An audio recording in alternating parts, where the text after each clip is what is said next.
Yeah, if you're looking at birds, you're looking at history. Where is that bird? That bird's in that tree. Where is that tree? That tree is in this park. This park is in an ecosystem. Now what are we calling these things? What have these things been called? How have these things geologically changed over time? How has climate of recent dates affected what these habitats are? And then whose peoples have moved across this land?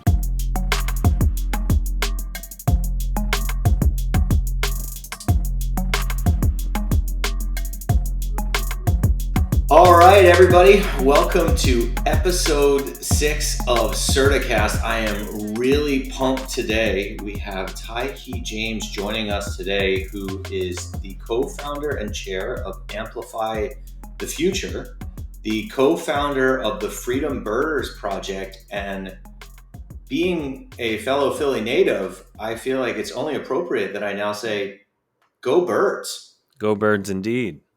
So thanks so much for joining us today, Tykee. Absolutely. Thank you for having me. And it's good to see in the background, we got the Sixers. We got, it looks like Brian Dawkins there. And actually, he visited my mom's job the other day at the Boys and Girls Club in Philadelphia. And that was really great. It's nice to see a Philly legend, in the midst. He's my all-time favorite. So this leads to like one of my favorite ever social media interactions. There used to be in this room a Justice League poster next to that picture of Brian Dawkins. And when my son was about 2.5, I was like, hey, Benny, read off all the superheroes. And he's like, Batman, Superman, Aquaman, Flash, Wonder Woman, da da da da. And then I pointed at the picture of Dawkins and he's like, Weapon X, right? Like just no stop to him, right? And I posted it on Twitter and tagged Dawkins, and Dawkins wrote back and said that was fine parenting. And that was the highlight of being a father at this point in my life. I have 3 children, and that was really the culmination of it all. Wow. Congratulations. Yeah, thank you. My poor wife was like, no one wants to know anymore, Mark. I was like, no, I know. I bet that was the way you introduced yourself. Like, hey, Brian Dawkins approves of my parenting. Hi, how are you? My name's Mark. Like, I can see that. It's something that's there. So getting into the conversation, we got brought together, a mutual friend or acquaintance, right? Knew we were talking in similar circles. And then it's awesome to me because there's this, you're from Philly, where obviously I'm from too, living in DC, which is actually where I went to kind of start my professional career, right? And so lots of things there, including full jealousy that you were on a Franklin Institute podcast as I was learning about you. That was a huge Philly highlight for me. Huge Philly highlight. It's the best of the best, right? So tell me a little bit about your origin story. Tell me a little bit about how you got into the space and specifically what led to, the Freedom Birders Project and your kind of breaking into the space. Yeah, that's a really good place to start, the beginning. So I started my life as a birder when I was about 17 or 18, and it was a job at an environmental center in West Philly called the Cops Creek Community Environmental Education Center. And there, without having any, formal experience in environmental education, I was offered the opportunity to get paid to learn it. So it was a learn while you earn opportunity, a win-win. And it was through that I got this assignment, like our cohort of docents, that's what we were called, because we would be interpreting the park history just as somebody in a museum would interpret the exhibits. And, one of our first assignments was a book report, and I was given a bird species called a belted kingfisher. So I looked it up in the Sibley guide and this field guide and this bird guide, and came back the next week for work, and I saw it. And actually seeing it and being present for something that in no other assignment before did something actually come to life after reading it. Like feeling that presence, I felt a sense of responsibility, not just in how I interpreted the environment and its conditions, but also how I related it to public health conditions and what was going on in my community, because it was my job to knock on doors and get my neighbors to join me in the park.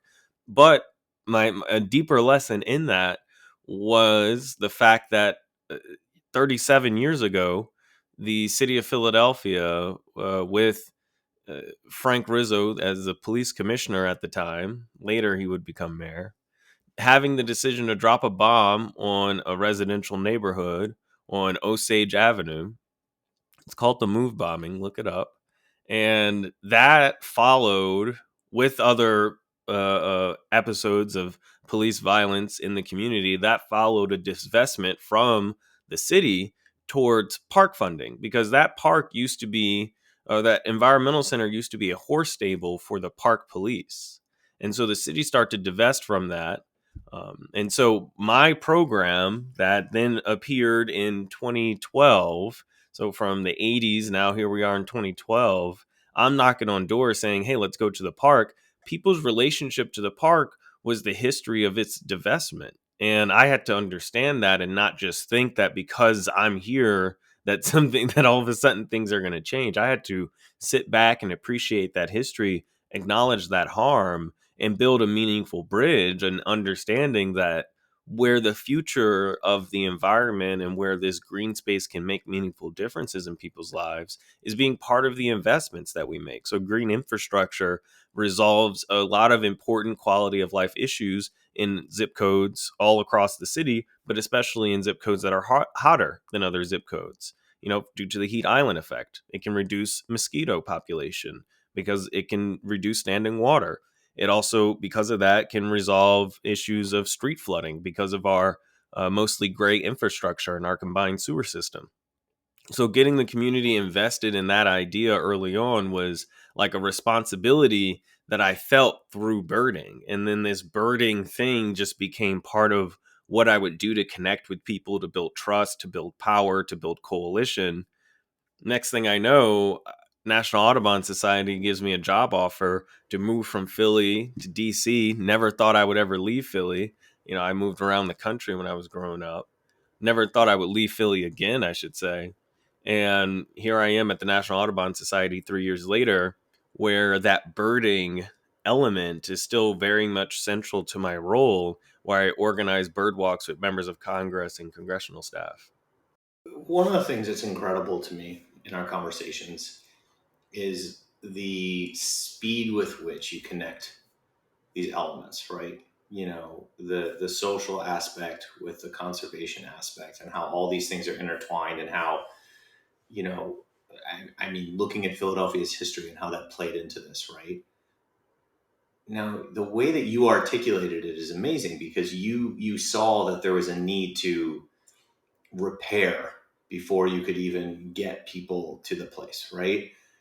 But I don't think it's fair to say that, like, other people notice that. So you're talking about a time when you're 17, 18.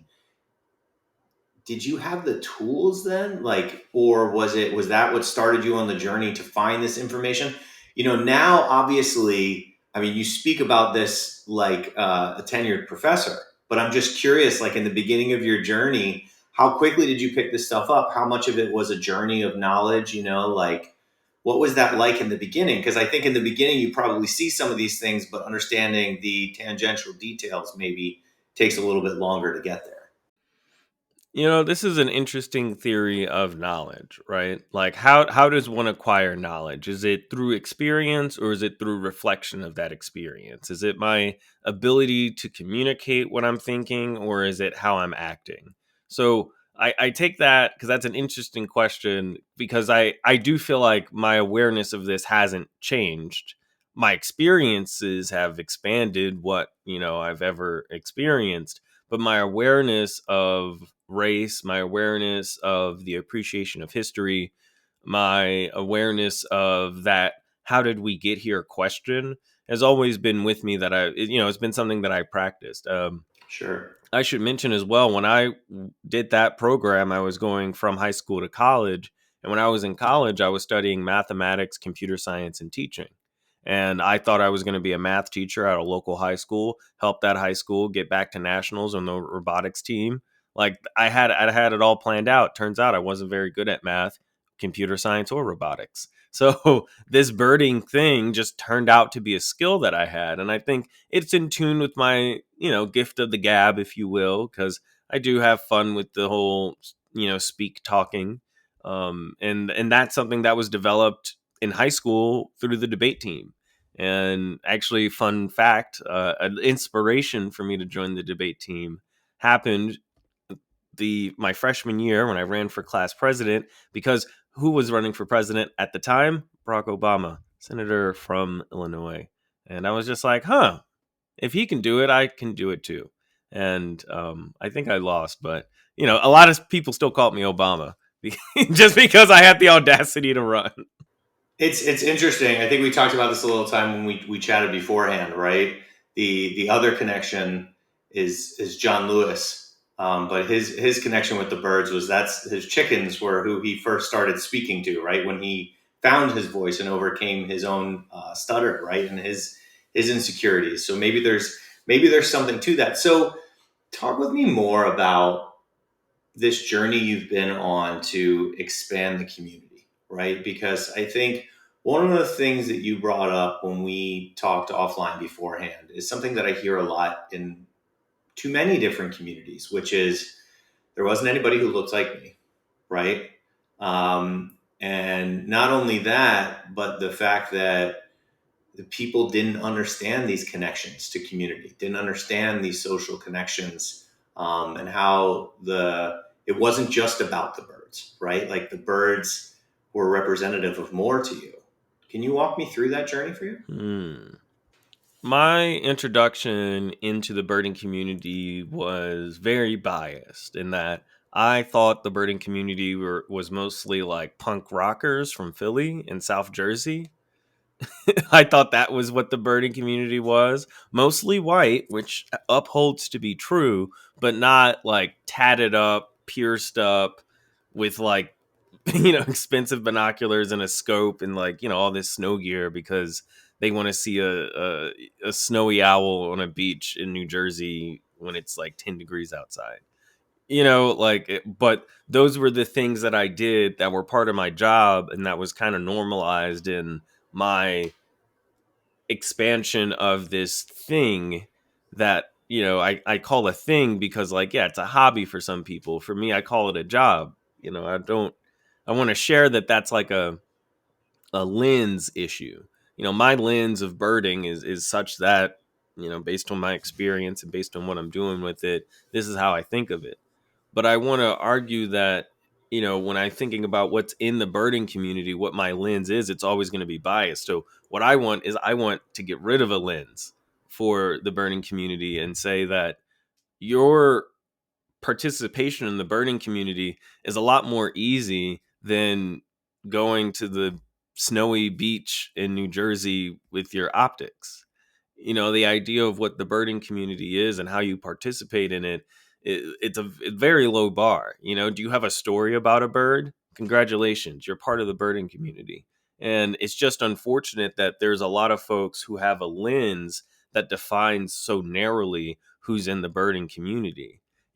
I was biased about it until I started birding more and I started seeing how bird watching took me places and introduced me to more and more people. And those more and more people that I met turned into this opportunity to start Black Birders Week. And that inspired a lot of different things, among which freedom birders exist. So it's definitely something where I feel, if you're talking about experiencing birding, when you're out in the field, and then when you're considering who is a birder, the more open minded you are, the more beginner minded you are, the more rewarding it is, and the more enjoyable it can be. So tell me more about Freedom Birders. What is the mission there?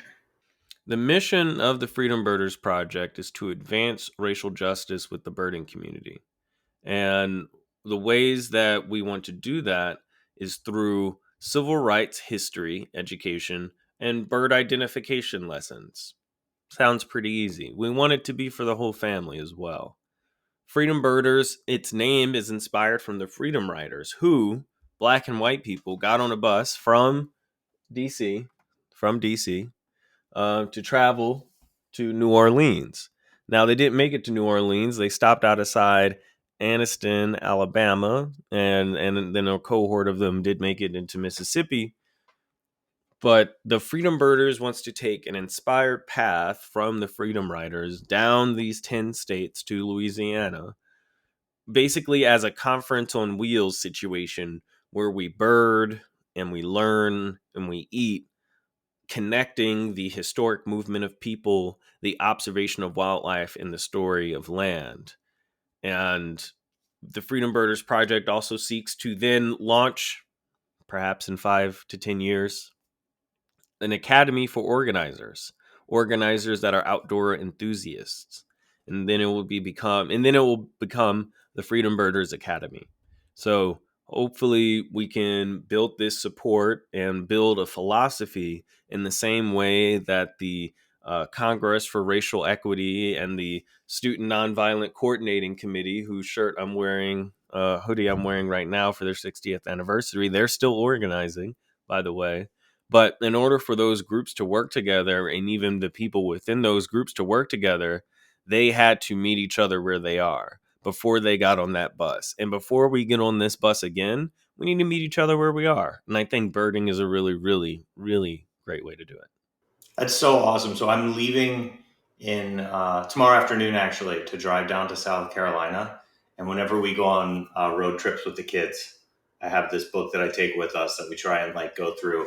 And I think bluntly, they'd be more interested if there was birding aspects to it as well, because they're much more interested there. You know, it ties it together, and I think you can gain the Well, interest. that's the thing. Yeah, if you're looking at birds, you're looking at history. You know, where is that bird? That bird's in that tree. Where is that tree? That tree is in this park. This park is in an ecosystem. You know, now what are we calling these things? What have these things been called? How have these things geologically changed over time? How has climate of recent dates affected what these habitats are? And then whose peoples have moved across this land, because so many times we can see that the history of the roads that we have or the trails that we keep are from the original footpaths of the indigenous peoples pre-colonial contact, and also terrestrial mammals, like they walk too, so they migrate and things. Um, but it's so interesting to see those things, and when you're out on a bird walk anywhere, I think that you can gravitate towards these elements. You just gotta be open for it. When you talk about it becoming an academy, what that sounds to me is something that would amplify the future, which is obviously, the other part. Your co-chair of Amplify the Future, or your chair, Amplify the Future, co-founder, right? And that's what supports the Freedom Birders. What does that mean to you, amplifying the future?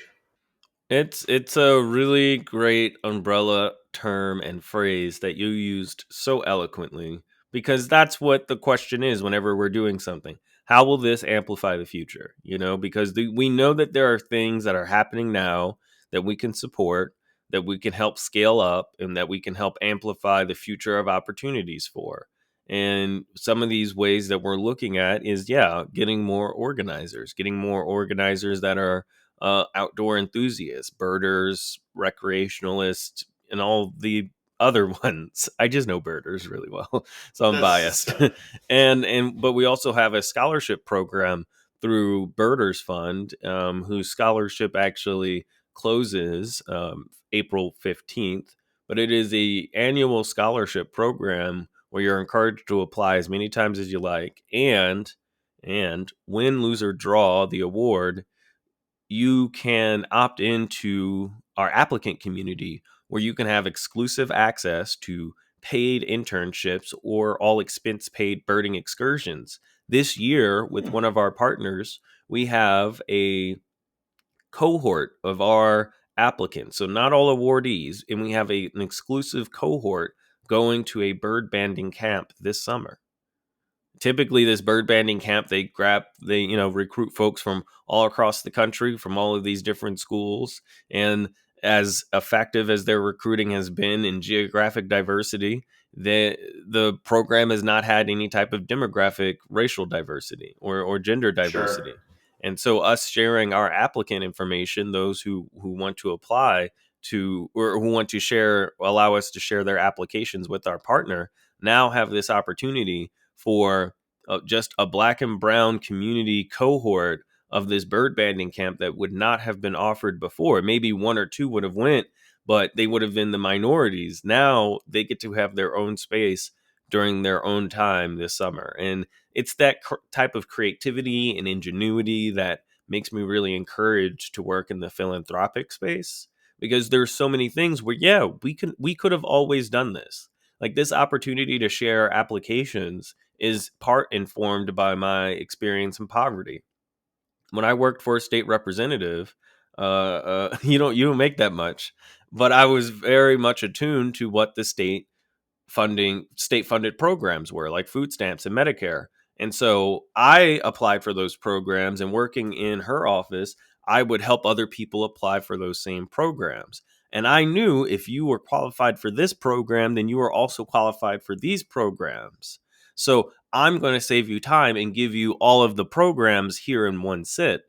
That idea is applied to the scholarship, in that, yes, you're saying, hey, share my application so that I don't have to go through this application process again, so that it's a little easier for me to get these other opportunities, so that, yes, wherever I want to go in my college or professional career, this can help round me out a little bit. So, that's something that I also believe makes our scholarship program pretty unique when we think about the ways that we want to amplify the future. So thank you so much for that setup. Well, I mean, amplify the future, I think, might have to be my new like life motto.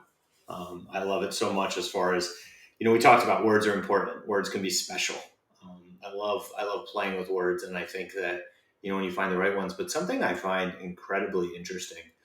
I've done a couple of these episodes now. This is only episode 6, but there's this common theme, and in episode 4 we really dug into this about people who have gone through more, had just a bit more of a real experience, like you talked about dealing with poverty, right, and experiencing it yourself, and that the the tendency to set paths for people to follow them, right, like to not just try and blaze their own trail. And this actually is a little bit more back with one of the other comments you made before, right, and maybe it ties back to what you see in nature, that when a trail is first made, it makes it easier for everybody else to follow along that trail throughout time. And so you're kind of emulating that in these programs you make, what you're seeing in that birding community, right? You're walking on trails that have been walked on since early descendants in America, and you're setting up trails with your scholarships that hopefully people will get to walk for years to come, because you set that trail and make it something that people can follow. Yeah, and here's a metaphor I want to offer, because to some degree, to a large degree, I don't want anyone to go through what I went through. I don't want anybody to follow the same path that I did. I'd rather it be much easier. I'd rather the metaphor of amplify the future creating self-determination corridors, in the same way that we envision wildlife corridors to assist in the life cycle of these animals and organisms that have important eco productivity responsibilities. What can this institutional element amplify the future do to, so that other institutional obstacles do not interfere with the life cycle of this individual from this community that often faces these particular obstacles. And that's one of the reasons why the scholarship that we currently have for undergraduate is for Black and Latinx students. Now, we're looking at changing the name, or we're talking about what the name means all the time, but we do think about the impact when we talk about Black and brown people in this country. And we know where, again, wherever the names fall, but we know who we're talking about when we say that. So we try to be specific. And, with that, it is about, yeah, being our own audience. We are led by Black and brown folks from all across the diaspora. Very proud of that. Very much always in a position to learn what is helpful to college students today, especially. I was not in college during a pandemic. I cannot imagine, what kind of help they need with networking, with being present. It's a different world. It's a completely different world. So it's like always being able to sit back and being able to learn from who we're trying to serve is also very much in the DNA of setting up these wildlife, or not wildlife, but these self-determination corridors.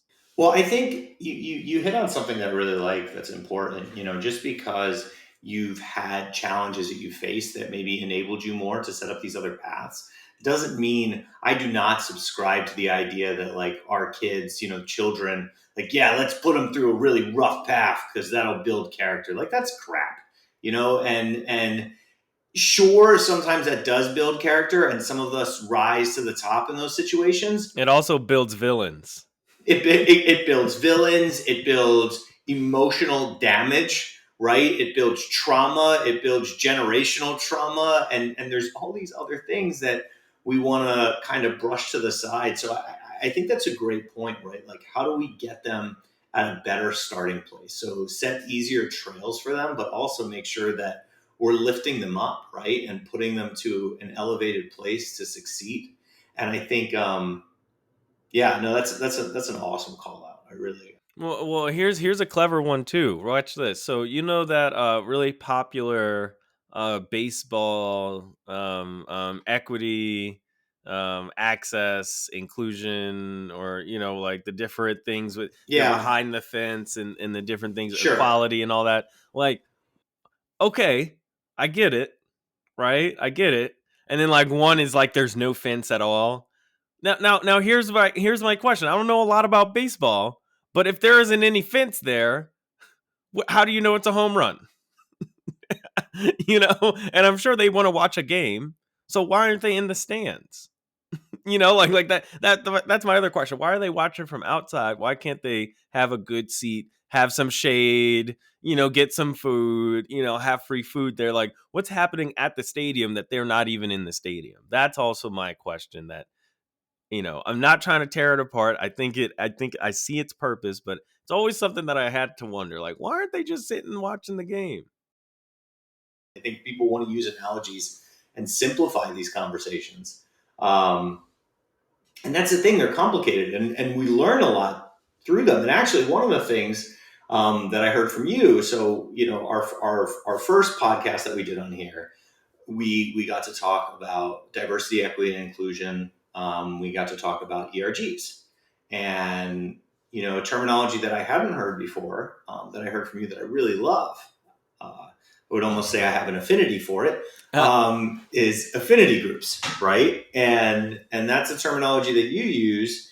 So you're the co-founder of the People of Color Affinity Group within the National Audubon Society, right? That is true. Is there a difference between affinity groups and ERGs? Is it just wording, or how do you see that? I think it's just wording. An employee resource group, an affinity group is a type of an employee resource group, a type of a resource group that has a group of employees that share some type of affinity, whether that's in their identity, whether that's in a cultural practice, whether that's in um, some type of status or responsibility that you may hold, that is part of being in the workplace. So very much so, it's like it can be ERG can be an umbrella term that includes things like uh, people of color affinity groups or other named affinity groups. Something like affinity group, I just think it takes the attempted spin of ERGs that you see sometimes, right? Like when someone tries to phrase it as tribalism, or oh, I'm not sure about that because is that you guys trying to like get into your own group? Like in an affinity group, it's the terminology there. Again, it's using words I think to empower, right, and make it really clear about what the point is of that group, and why they're getting it together. Yeah, and part of that point is affirming. You are affirming that shared thing by talking about it, by organizing around it, by allocating resources particularly for it. There's different ways to do it, but I will say, you can it is very hard I don't want to say illegal, I'm not a lawyer, but it is very hard to make a space just for people of color, because it could be argued that that discriminates against white people. So I want to say that, like, when I say people of color affinity group, there are white people in it, and white people are welcome to it. And like, part of the reason is, yeah, they may share an affinity in some way that doesn't speak directly to their lived experience, sure, but whatever it may be, they can speak for themselves and why they're in the space. So it is I just want to say a very broad definition, a broadly exercised definition for responsible legal purposes. Well, I think, look, from my perspective, and obviously I have my own skewed perspective, right? But having previously been an executive sponsor of a black professional ERG, one of the things that was seen in the group that I worked with was, and it's my perspective on it right again, is as a white male, I have to stand up for things that don't affect me, right? Like if I don't, then those things will never change. And that doesn't mean that I necessarily have to be in every meeting. And one of the things that I actually had to walk the line on from my own seat was I was the senior leader who was helping sponsor this, get it stood up, and everything else. And I wanted people to know that I was there supporting them, championing their ideas, right? But there was a line I had to walk because it's not my ideas.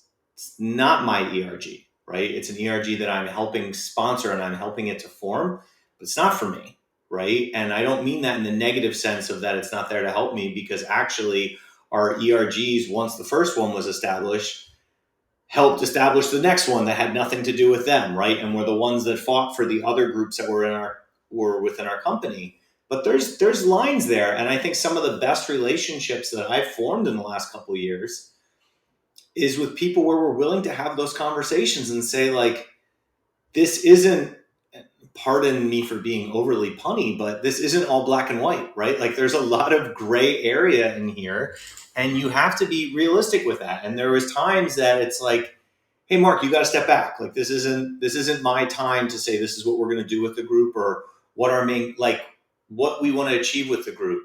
That wasn't for me, right? Like I gave feedback on what I thought of their goals, but that wasn't for me to make the goals, right? Because that wouldn't be fair. So it's an interesting line. I think as a Jewish man, it's always been something important to me to stand up. Like Passover coming this weekend, right? I'm not religious at all, and Passover is critical to me. Like every year we do the Seder. We, before times of COVID, we would always have a non-Jewish family to our house to teach the story about Passover, because for me, it's the most important thing of the religious part of my upbringing, which was, if someone's oppressed, we're all oppressed, right? Like we were oppressed once, so we cannot allow it anywhere. And that's the thing that we make sure we're teaching our children as they're going on, right? And so that's an important thing to me. But there's got to be a line too, because you need to make sure that people have a safe space, So it's both sides of it.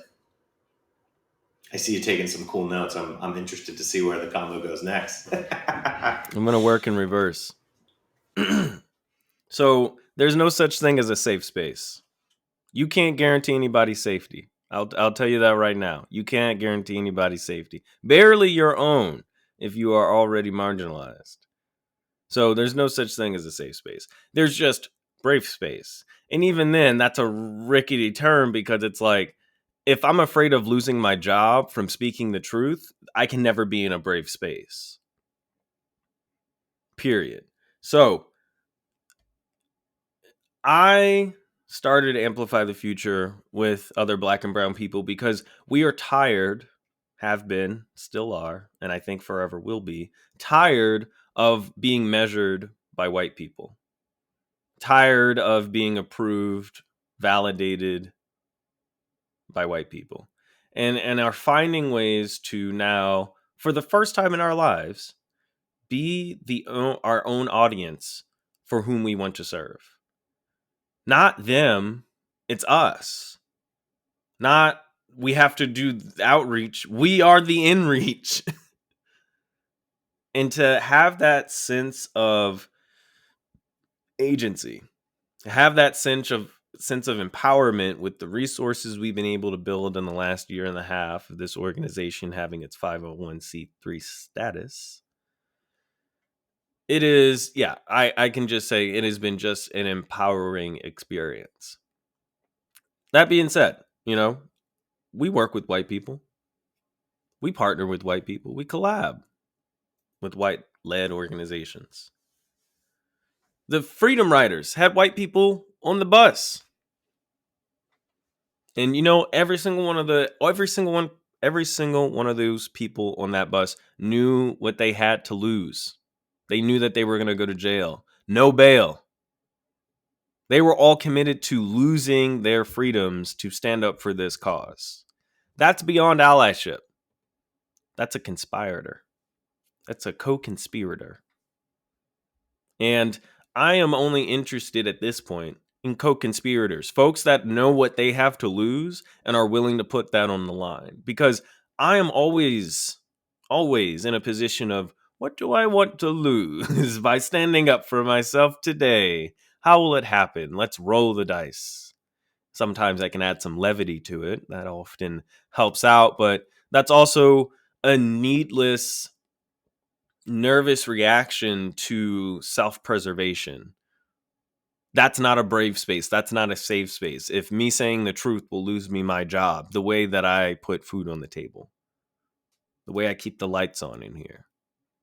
So it is also the reality that because we live in a capitalist society, that like we need to do things that we don't like in order to make our ends meet, that I'm willing to say that it is a compromise. It is a meaningful compromise that in an organization that would otherwise not have an ERG that's led by or sponsored by a white dude.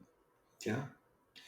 It's interesting. One of the things, just hearing you say brave place instead of safe place, that's privilege, right? Oh Because yeah, man. because bluntly, I have safe spaces. Like, and even as someone that as a Jewish man, there's aspects that I deal with. One of the things I always said growing up, I have a Jewish star tattooed on my arm, but short of that, right? If I don't want you to know I'm Jewish, you don't have to know. You might assume, but you don't have to know. And there was a period of my life, because of negative feedback in the community I lived in, I hid it as much as I could because I didn't want that negative feedback. I didn't want to get picked on anymore. I didn't want to have to fight for it, right? And but there's a difference to that, and even that is privilege, right? Like being able to be like, do I want to live this identity right now, or right now do I kind of want to hide that so that I can move with more ease throughout this? And Man, yeah, that's sad. Yeah, that's it's tough. it I is hate it's that like there's anybody who will like who find that like, oh, my self-preservation is actually benefited by doing that. Like that sucks. Like that sucks in every single regard. Like what we have to achieve is collective liberation, because collective liberation means, yeah, I can live however I want. And that doesn't present any disadvantage to what I need to do to make my ends meet. Yeah, I think that even though I can say that I don't want other people to have to go through my journey to be able to have the knowledge and whatever we have. There's a lot of it I wouldn't take back because it makes me the man I am today. And because of the Right. privilege that I have associated with it, so then for me, speaking out, like now, the way that you just said it, there's nothing I want more. Like, consider it me a clout chaser to be called a co conspirator on this, right? Because that's who I want to be, right? And I think, you know, more of us need to figure that out, and that was a big part of my journey. Like one of the things, and I think I shared this with you when we were talking, when the situation happened with George Floyd at the company I was at the time, the response was lackluster at best. It was like, we believe in equality. I was like, great, that's we also believe in the law, thank you. And Oh, I nice. wrote a letter that I read to my team. And as I read it to them, I started with like, hey, I want you to know, once we're done with this meeting, I'm posting this on LinkedIn, Facebook, and I'm sending it to everybody in the C-suite at the company, because I'm not going to say stuff behind closed doors and tell you how I feel and tell you what I'm going to do. I'm going to say it. I'm going to say it. And I, it was the first time, and I talked to my wife about it, and it's interesting now that you phrased it the way you are. It was the first time that I had to get into a brave place instead of a safe place because I knew I was taking a risk now. Like I wasn't Right. just saying something that was cool on social media, like I oppose this. Everybody liked my Facebook post.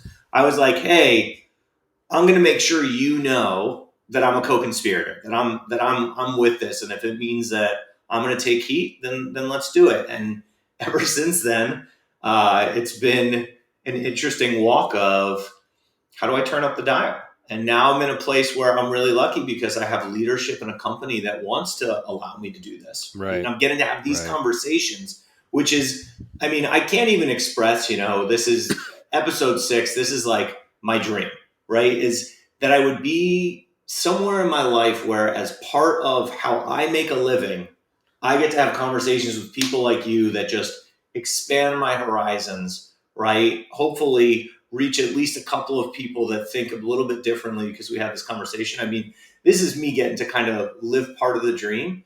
And then now, so, we've been talking about this where I want to take this to as we kind of wrap up a little bit and this wrap up the first conversation because I'm going to force you to come back.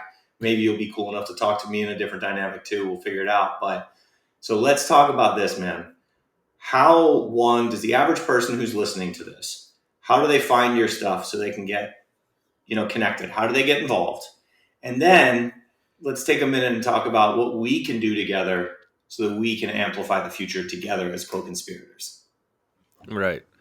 The first place I would look to help my little nonprofit is amplifythefuture.org. We have a donation page and we are always accepting donations. But something to look out for, you join the newsletter. We have a very popular event, an event that I have last year did twice because I thought I was only going to do once, but I did twice because it was that popular. But you will be the first to know if you sign up on our newsletter about our bachata and birds fundraiser, where I teach a basic beginner's bachata and we talk about birds and we make bird themed drinks, alcoholic and non alcoholic. And we share the story of migrating people and birds. We listen to our favorite songs, tell some jokes, and we make some donations. So sign up for Amplify the Future's newsletter on our website, amplifythefuture.org, so that you know about that event when that comes up. And of course, our partner events, because we might have a partner event coming up very soon. Mark, what can we partner on? We gotta figure out something, man. I'm in. We Like got to figure out something. I think we gotta get out. Maybe we'll do something in the New York area. Maybe we can get out in Central Park or something, put something together. I've watched birds there once or twice. Actually, I think just once. Just I, once. you should know. I feel this is important. I wouldn't tell this to most people, but I want to say 8 or 9 different bird feeders in my front and backyard. Like I mean, we're obsessed. I'm constantly like, I was getting yelled at the other day because the hummingbird water hadn't been changed out in a couple of days, and how dare I? Right, Had to right. switch that Now, out. what? How's? I mean, migration is maybe starting to happen. Are you? What's happening with the yard list? How's it happening? So Also, do you have a front yard, backyard list, or is it just yard list? it's mostly just a yard list. Okay, that simplifies it. So Our on the yard list, any first of years coming in? So I mean, the big attractors are always the Cardinals and the Blue Jays, which really just stay here, right? Like, they're just so beautiful. The woodpeckers are really coming out right now. Mm, So love them. Have mm, the like suet, on the side. They nice. grab to that. Right. Have some beautiful yellow finches, I think, coming out Ooh, recently. nice. That really are, yeah. I love it. I love my window looks out to a nice tree too, and Ooh, it's something that really we have a family of hawks, and then a barn owl that live in this neighborhood, so we see them always like flying around. not Um, too bad. it's really great. My favorite ever birder like random experience back when I was in the DC area. So I'm out in my driveway with my kids, and there's this man in his car, and he looks like he's looking at my kids with the binoculars. And like I look at him like twice, and I'm like, all right, this is about to be bad. Like, what's going on? And this guy jumps out of his car, and he's like, hey, I realize that you might think I'm looking at you. And I was like, yeah, a little bit, man. And he's like, Bingo, bingo. he's like, there's a bald eagle. It's flying above your house. I've been tracking this thing for miles. Like, and he's like, you got to look through the binoculars. And like, it's that moment of like, do I don't. And but it really was. There was a bald eagle, and it actually came down pretty low. So we got to see it not too far away. But it was just one of those funny moments. But the guy totally, to your point, now that you said it, one of the things that's funny about it is I play back this when this guy got out with like piercings and tattoos, and I was like, that's doesn't look like the guy that'd be looking at birds. But now I'm like, oh no, that's the makeup. He's probably just a Philly birder that was traveling. Right, right. A Philly birder off his path.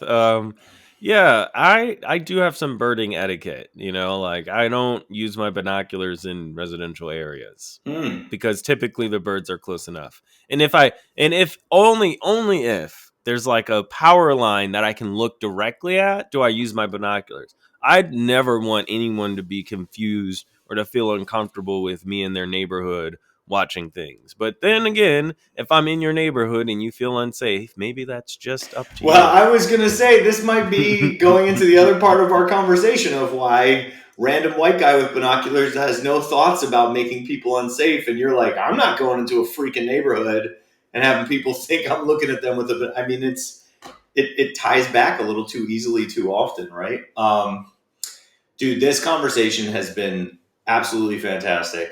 Um, we're going to figure out how to do some stuff, I think, for sure this summer. Um, you know, and we'll share it. We'll share it on in Certaverse area. We'll share it in your space when we figure out what that is. But I think this is just the start. I'm looking forward to future conversations. And thanks so much for joining us today. So happy I could be a part of this, and I look forward to coming back. Is there anything right before we cut? Is there anything else you want to plug? Anything you want to let us know about coming up? Yes, I am going to the biggest week in American birding. I'll be the keynote speaker, and I'll be leading the celebrity bird walk. And I know your question: who's the celebrity? The birds. Hope that if you're in Toledo area, you can join.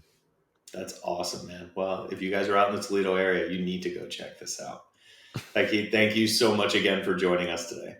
Thank you.